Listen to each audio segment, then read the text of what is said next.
Everwarder is a unique blend of tower defense and roguelite that, while doesn't completely win me over, has some fun addictive gameplay for those into roguelites. Welcome everyone, StealthyShiroean here, and today I'm bringing you my review of Everwarder, a tower defense roguelite developed by Q-Late and published this February by Indie.io and Paris Games. It's also worth noting that Everwarder is solo developed, which brings with it a set of different expectations for a game.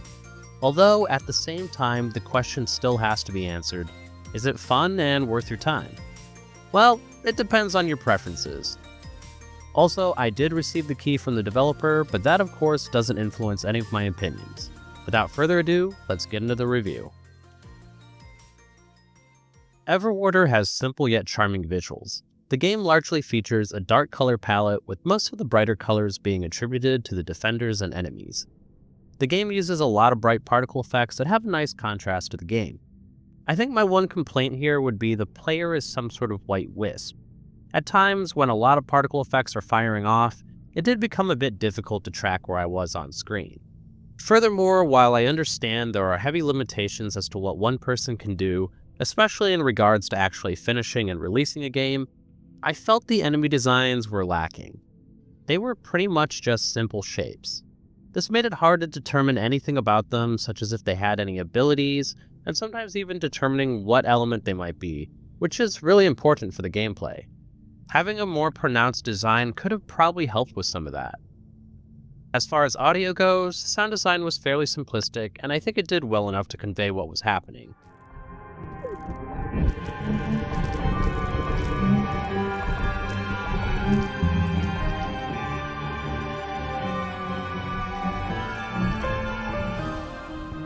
The different music tracks were nice, but nothing really stuck out to me as memorable. Overall, it has a relatively simplistic presentation that does what it needs to do, but could be improved in some aspects.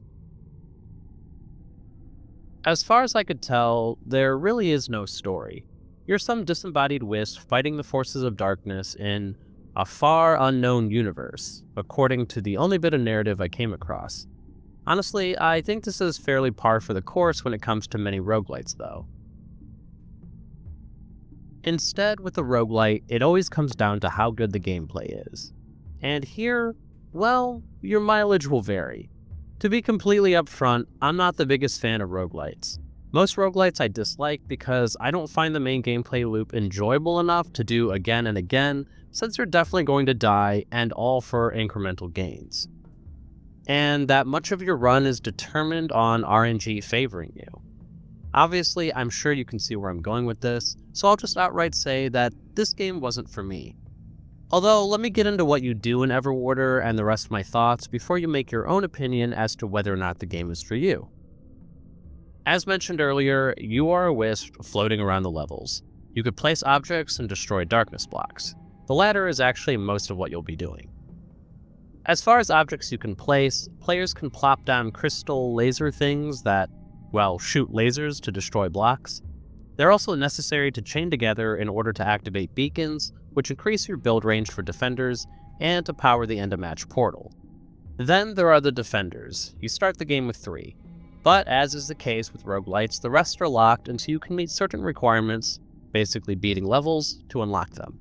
This was always a fundamental issue I had with roguelites, because it feels like the game is gated since many roguelites lock the extra bits of your toolkit for far too long, making gameplay feel a bit bland. Each of these defenders did different things, but the most important aspect the players needed to know was what nature they were, which is red, blue, or purple, or physical, magical, and piercing respectively. There is a rock, paper, scissors counter system that players need to pay attention to from the blocks they break. Supposedly, only that type of enemy would come from their associated colored block. However, it became really difficult to tell because some of the enemies didn't actually follow the color scheming. So, if I didn't exactly see where the enemies came from, then I'd have to guess. Is the yellow triangle a red enemy? What about this green square? I literally had no clue, making that a bit frustrating.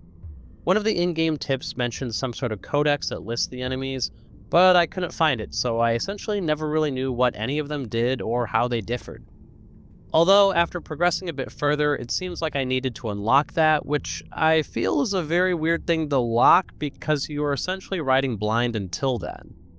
Anyway, getting back on topic, the defenders also have 4 different stats being attack, fire rate, range, and area. Although a player wouldn't know this unless they saw the stats on the upgrade screen, I literally didn't know what they were until looking it up to write this review.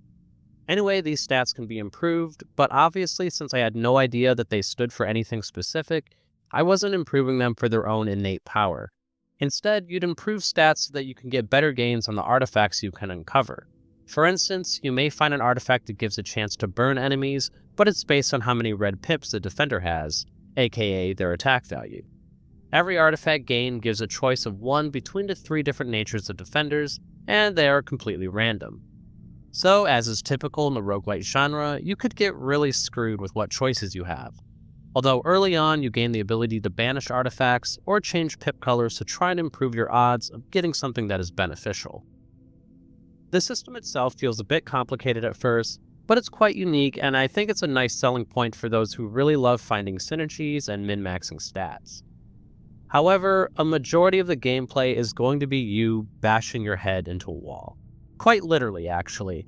In order to gain resources, you need to destroy the darkness blocks. Crystals can help, as mentioned, but they have limited range, so it's mostly up to the player to mine the darkness. This also spawns enemies, which, when they're slain, you get the other resource you need in order to place defenders. Within these blocks of darkness are 2 different types of minerals. The first is the level's collectible resource for upgrading stats and units in the hub world between runs. Each of the 3 worlds have their own type, and many upgrades require more than one type or all 3 in order to upgrade. The second mineral is used to uncover artifacts. Every 5 or so minerals nets you a new artifact that can augment your defenders as previously mentioned. I really found this aspect of gameplay to be lacking. And since it's the main aspect of the gameplay, well, I didn't enjoy the game as much as I could have. Originally, the game piqued my interest because it reminded me a bit of Domekeeper. However, in that game you have direct control in fighting the enemy trying to destroy your base. In Everwarder, I felt like I had little agency in what was happening.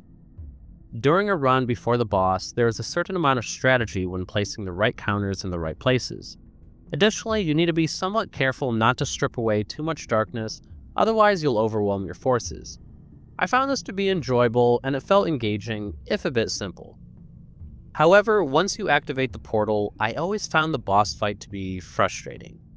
The only thing a player can do is essentially wait and pray that their defenders will be able to destroy the boss fast enough before the boss destroys your main crystal.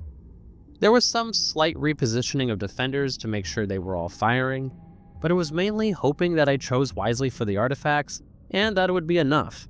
I never knew if the boss had any associated nature, so I didn't know if one type of defender was better than the other. Trying to get that first win was really difficult, and I couldn't help but feel the game was more grindy than normal when it comes to a roguelite. Especially since your upgrades are limited, since you can't gather all the required resources right away for many of the upgrades.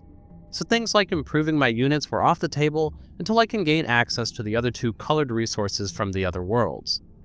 Eventually, I did manage to secure a victory by trying to double down on slowing, freezing, and using the Aegis artifact, which had a pushback.